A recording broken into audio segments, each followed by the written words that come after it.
Pour commencer, on revient sur le décès en 2022 d'une personne en situation d'itinérance à Val-d'Or. Le bureau du coroner a dévoilé aujourd'hui ses conclusions et ses recommandations. Alexandre, c'est qu'un homme de 72 ans avait été retrouvé à quelques pas de l'hôpital en arrêt cardio-respiratoire. Oui, exactement. Il s'agissait de Gilles Gawette. Je vous explique les circonstances de cette soirée du 11 décembre 2022. Une policière a aperçu l'homme étendu au sol, ivre, sur la 3e avenue à Val-d'Or et l'a par la suite emmené au centre hospitalier.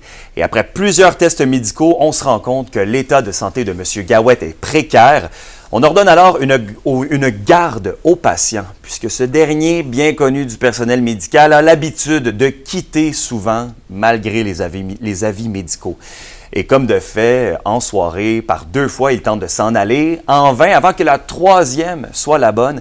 Et quelques temps après sa fuite, il est retrouvé étendu par terre, à quelques pas de l'hôpital, en arrêt cardio-respiratoire.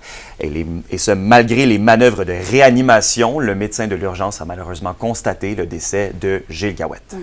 Et là, dans son rapport, la coroner explique qu'une défaillance au niveau de la prise en charge de l'homme par les services de santé aurait été en partie, c'est ce qui aurait mené en fait au décès de M. Gawette. C'est bien ça, Alexandre? Oui, en quelque sorte, Gilles Gawette ne peut pas être tenu seul responsable de sa mort, selon la coroner.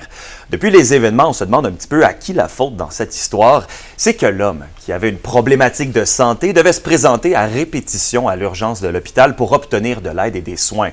Mais au final, la coroner explique qu'il n'a jamais fait l'objet d'une évaluation globale et qu'aucun service du CISAT n'a été en mesure d'assurer une véritable prise en charge ou de diagnostiquer les services et les soins appropriés dont il avait réellement besoin.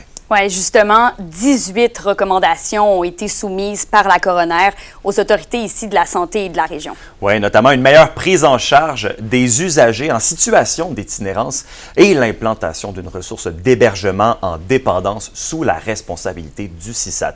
Et finalement, Kémilia, le CISAT a réagi par voie de communiqué et accueille les recommandations avec sérieux et rigueur. L'organisation précise que plusieurs éléments mentionnés dans le rapport sont déjà en cours d'implantation. Très bien, merci.